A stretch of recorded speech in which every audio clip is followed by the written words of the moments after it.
My family branded me a burden after a secret vacation without me. Then I shut their money out and watched it collapse fast. At a family dinner, I said, "I cannot wait for the family trip this weekend." My dad laughed and said, "We already had a vacation without you 4 days ago." Mom pulled out her phone with video, photos, and smiles, and then she said, "We did not need the burden." I did not answer, but what I did next wiped the smiles off their faces. My name is Kurt. I am 27 years old, and I have never been the type of guy to expect too much. I work hard, I am quiet, and I've always been the one in the family that people come to when things go wrong. Car trouble? I pay the mechanic's bill. Mortgage late? I loan them cash interest-free. My sister's tuition last fall, that was me. All I ever asked in return was something small, something simple. A week, a family vacation, just us together. It was not a sudden idea. We talked about it for months. We agreed on a weekend. I even covered some of the expenses, booked the cabin, and split the deposit. I was the one who reminded them to pack bug spray and sunscreen. It would be the first time in years we would be together, free of all the usual excuses.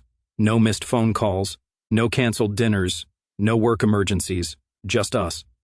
So when my mom texted that dinner was at 6 o'clock on Thursday, I did not think much of it. I figured she wanted to go over last-minute trip details. I had not seen her in a few weeks. I had been working late shifts and keeping a low profile, but it felt good to walk into the house. I even brought a bottle of red wine, thinking it would go nicely with pasta. I should have noticed the way they were all too quiet. My dad was in a good mood. Megan was smiling more than usual. Travis even nodded at me when I walked in. Everyone looked content, like they were already on their break. Dinner was garlic bread, pasta, and salad on the side. A classic family night before a trip. Food. I was relaxed, excited. It felt good for once. So I said it casually. I said I cannot wait for our family trip this weekend. And just like that, the air changed. My dad froze in mid-bite. Then he sat back and laughed. Not a nervous laugh, not confusion, but a real laugh, like I had just told the world's dumbest joke. Megan raised her eyebrows and gave Travis a look, like they were both in on something I was not. I looked at my mom. She was not laughing. She just reached into her purse and pulled out her cell phone. She flipped the screen over to me. There they were. Photos, dozens of them, videos. Palm trees, pools, frozen drinks, ocean sunsets. All of them. My whole family on a vacation I did not even know was happening. Them on jet skis, them eating seafood, smiling together on the beach. My dad wiped his mouth and said, "We went on vacation without you 6 days ago." It was like he was telling me I had missed a rerun on television. No emotion, no shame, like it was normal. My mom did not flinch. She played a short video of them at some resort, everyone laughing in slow motion. Then she looked at me and said, "We do not need a burden." The word did not echo. It pierced silently because deep inside, I knew what she meant. They had not forgotten me. They chose not to bring me. And here is the thing. I did not scream. I did not overturn the table or break a plate or storm out. I just sat there. I kept eating quietly, bite after bite, while they watched, while that ugly silence filled the room like smoke. They did not know it yet, but I had already made a decision right then. I was not going to forgive them, not this time. And what I did next, that is when their little holiday smiles finally disappeared. They say silence is powerful, but it is only useful if you know what to do with it. So I sat there chewing, pretending to be calm while my brain was already 6 steps ahead. They did not know what I had access to. They never paid attention to the details. They just knew that somehow things always got paid for. Travis never asked how the rent on his overpriced apartment magically disappeared when he got laid off last year. Megan never asked how her tuition bill disappeared overnight after she failed 2 classes and lost her scholarship. And my parents, they were the worst. They kept telling me I was too responsible for my own good, while quietly pocketing the benefits of my so-called responsibility. They did not know I was handling the accounts, not just mine but also theirs. It started last year when they asked me to help them restructure some debt. I put it all in my name, thinking it would help us all get a better deal. It worked. I got them out of a jam. I told myself it was temporary. I told myself they would take control once they got back on their feet. They never did. And now here they were, telling me I was a burden, smiling with sunburned faces and photos from a trip I was not invited to, paid for in part with my own money. After dinner, I did not say goodbye. I thanked my mother for the food, grabbed my jacket, and left as if nothing had happened. Not one of them stopped me. They thought they had gotten away with it. The first thing I did when I got home was pull up the financials. Travis's rent was tied to my second account. an easy kill switch. Megan's tuition, she had no idea I was the co-signer on her student loan. My dad's car lease was under my name. My mom's credit card, which she used to buy half the crap on that beach trip, was the same deal. I did not yell. I did not call. I just started shutting things down. I emailed Travis 24 hours notice. He ignored it. The next day, his rent bounced. Megan's card stopped working on campus. My mom got a notice the next morning that her credit line had been closed due to account holder termination. Dad's car was repossessed 2 days later. I did not even have to do anything. I just let the payments lapse. By the end of the week, the calls started coming in. At first, they were confused, then angry, then desperate. I did not answer. Then Megan showed up at my apartment crying because she could not register for classes. Travis called me from a payphone he had not used since 2007. My mom left me 5 voicemails in one day, alternating between guilt and gaslighting. My dad just texted, "Grow up." I did not respond. That is when things got ugly. That is when the real war started. By the 3rd day, they stopped pretending they did not need me. Megan posted some passive-aggressive story on Instagram about how money does not make you family. Travis tweeted something about being betrayed by your own blood. My mom sent a group text to the entire extended family claiming I had a mental breakdown and was acting out. She even called Aunt Lorraine and tried to stage some kind of intervention. That was her mistake because Aunt Lorraine, God bless her, called me first. She did not believe any of it. She said she had seen the vacation photos and thought it was strange that I was not in any of them.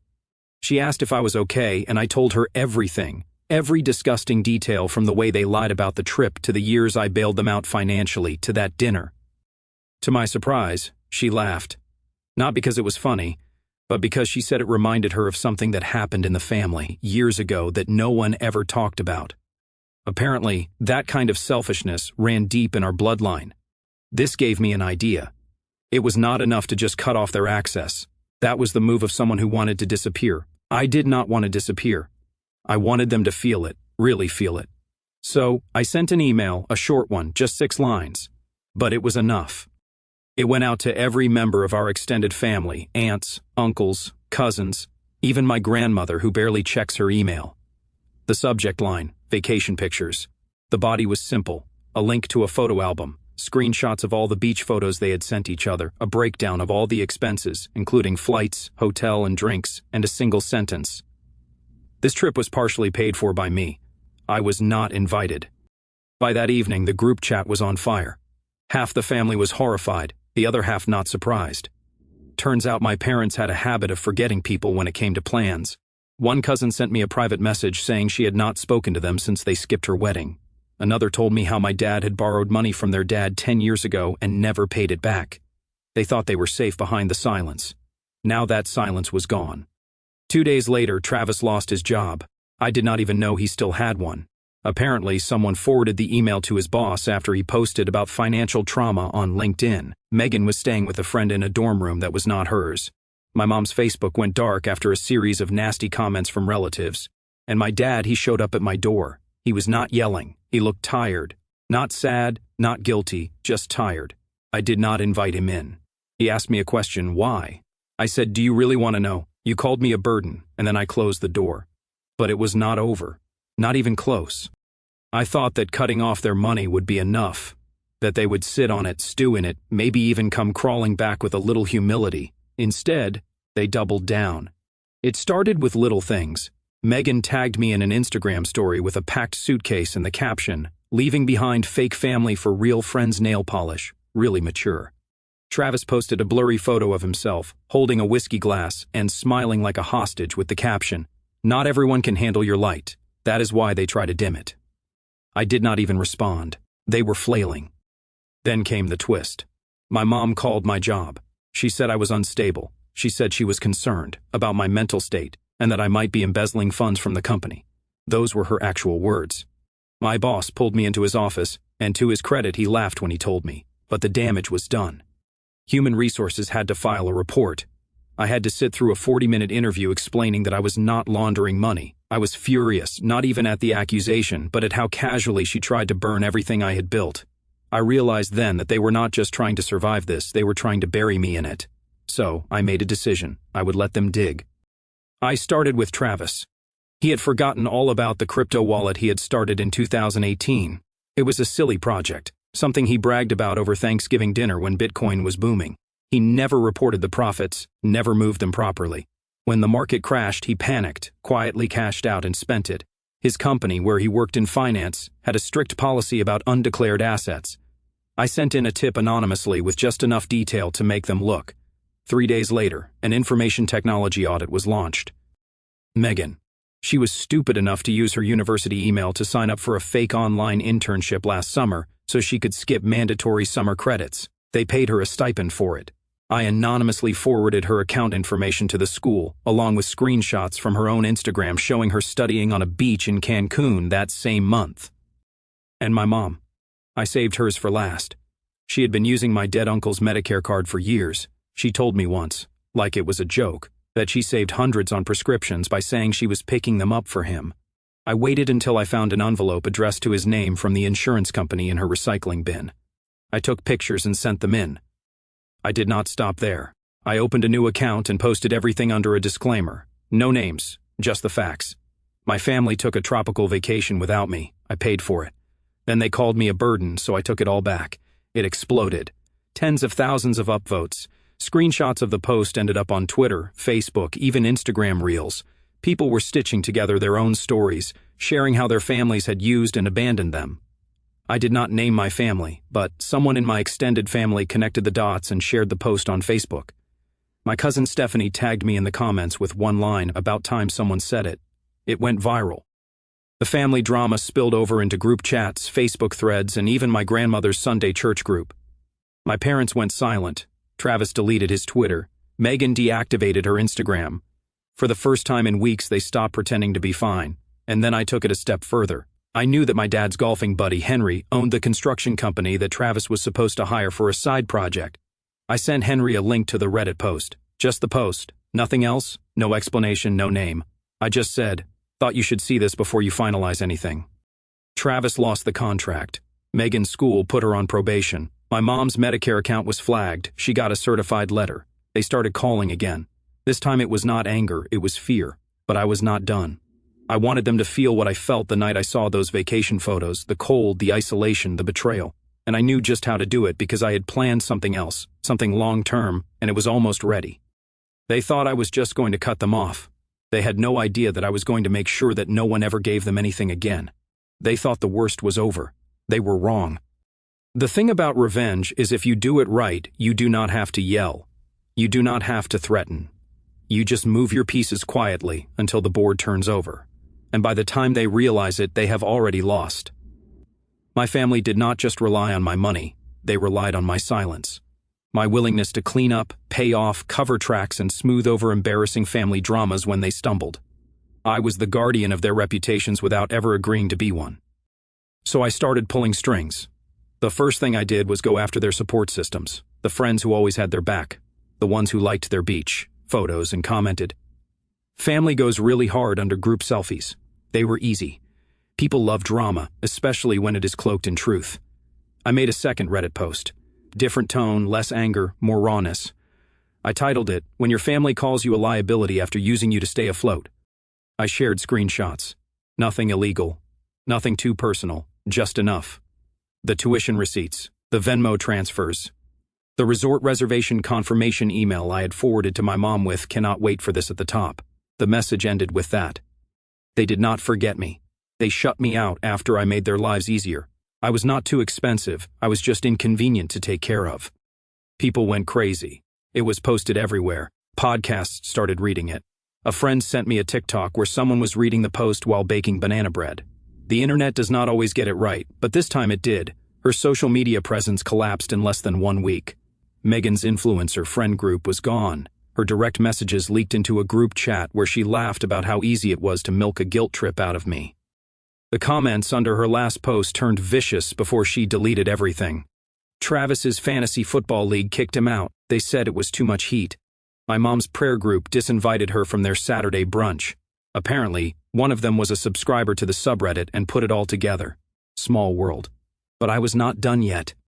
I made appointments with a financial advisor. I cleaned house. Every joint asset was liquidated or transferred. Anything they might ever come back and try to claim was closed. I updated my will, removed their names, created a trust in my name that no one in my family could access, put everything in it, and then I submitted a story to the local paper, a real one about financial abuse within families. I did not use names. I did not have to. The writer checked everything. He used my email records, my bank statements, and the messages in which my mother called me a burden. It ran in the Sunday paper with a title that could not have been more perfect, "The Son They Left Behind." That was when it all cracked. The church whispered. The neighbors looked. My dad stopped going to the hardware store where he practically lived. Megan tried to transfer to another school and was denied, due to too many flags.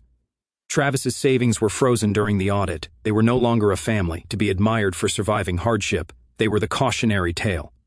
And yet, I was not done. For now, I had everything in place for the final move. The one they would never see coming. The one that would leave them completely alone. There is a kind of silence that comes just before something breaks. Not the absence of noise, but the kind where you can feel everyone holding their breath, hoping it will pass, hoping that maybe somehow you will just let go. But I did not. They wanted to bury me quietly. I made sure they were the ones standing in the hole. What they did not know, what no one knew, was that while I was unraveling their lives, I was also building something of my own. You see, I had been offered a job months before, a big offer out of state with a company that did not know or care about my family. I turned it down at the time because I did not want to leave them behind. The irony was not lost on me. When it all blew up, I called the recruiter. The job was still open. I accepted on the spot, and then I did something else. I bought the house next to theirs. It was a foreclosure. I got it dirt cheap with cash, just enough money to fix it up a little. I did not move in. I did not even tell them I bought it. I just installed motion-detecting cameras pointed right at their front yard. Nothing illegal, just security and a reminder. Every morning as they walked out, the cameras would come to life, red light flashing, silent, watching. I also hired a landscaping company to come every 2 weeks, just to keep the lawn sharp.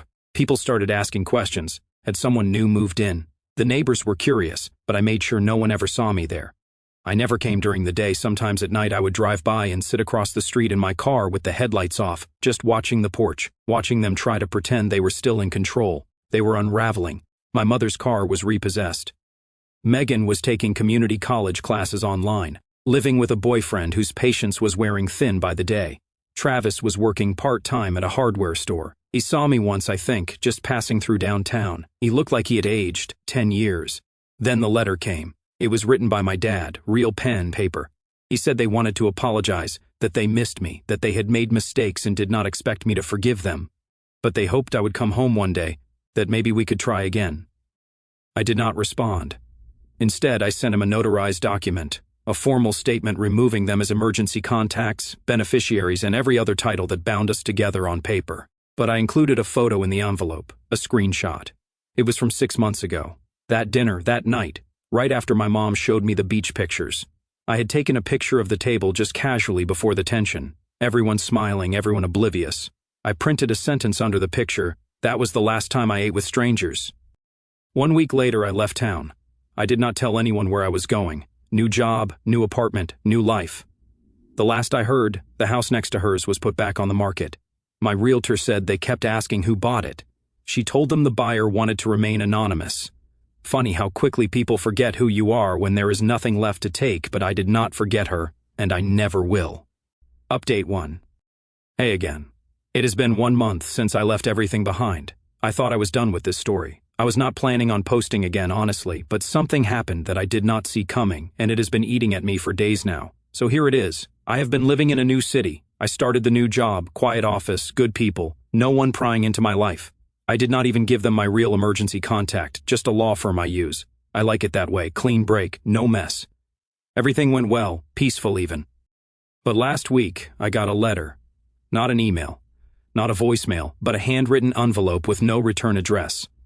Inside was a photo of me as a child, maybe 7 years old, standing in front of our old house, with a backpack almost bigger than me. I was smiling, missing 2 front teeth. My mom was crouched next to me, holding my arm. Behind us in the picture, barely visible, was my dad and Travis arguing about something in the driveway. Megan's stroller was in the corner. There was no note, just the photo. I do not know how they got my address. I never gave it to anyone. I did not use my real name on the property records for the house next door, and I used a different address for all my mail forwarding. It scared me. Not because I felt in danger, but because it was not anger, it was not guilt, it was just quiet. And a few days later I received a second envelope. This one had a flash drive in it. I do not know what I was expecting. Maybe a recorded apology, a rant, something dramatic, but it was a video. Simple. 17 minutes shot in their living room. The three of them, Mom, Dad, and Travis. Megan was not there. No big speeches, no sobbing. They were just sitting. My mom was holding the same photo they sent me. My dad looked like he had not shaved in 1 week. Travis did not say a word the whole time. My mom only said one thing: we know we broke it. We do not expect anything back, but we are leaving the door open. No pressure, just a door. Then it ended. I did not answer. I do not even know how I feel about it. Part of me just wants to throw it all away and forget. Another part, the part that still remembers what that 7-year-old kid was hoping for, feels something I cannot quite put my finger on: regret, pity, weakness, I do not know. But I saved the flash drive. I did not delete the video. I am not saying I will ever forgive them. I am not saying I am going to go back, but I guess I am not done feeling anything either. Maybe that is the unexpected part. I thought revenge would burn it all away. Turns out the smoke lingers longer than I thought. Update 2. Alright. It has been 2 months since my last update, and I was not planning on coming back here unless something big happened. Something did. I have been doing okay, working, keeping my head down, trying to build something real in this new town. The silence was good for a while, therapeutic even. I stopped checking her social media, stopped talking to the extended family. For the first time in years, no one asked me for anything. But then a strange thing happened 3 weeks ago. I got a call from a blocked number. I never answer those, so I let it ring. Then I got a voicemail. It was not them, it was Megan. She sounded tired, not the fake dramatic Instagram exhausted kind of tired, but the real kind, calm voice. No tears. She just said she had something to tell me, and it was not about forgiveness or making things right. She said she had been in therapy, that she was living in a shared studio with 2 other girls, and that our parents do not talk to her because she took my side. Then she said this: I told the truth, Kurt. I told them what I did. I told them I used. I told them I knew about the vacation and I said nothing. I even told them about the internship lie. I thought you should know. That is it. She did not ask me to call her back, she just hung up. A few days later I got a letter, a real one again, this time from my dad. I opened it, which shocked even me. It was short. He said he had sold the house, not out of guilt, but because they had to. Financially, they were finished. My mother had moved in with her sister. He was living in a trailer out in the country. He said something I never expected him to say. I thought I was protecting the family by keeping you away. Turns out I was just protecting our comfort, and I finally see the difference. There was a money order in the envelope. It was only for $275. He wrote, "The groceries from last June." I laughed when I saw it, not because it was funny, but because it was real, and maybe for the first time, honest.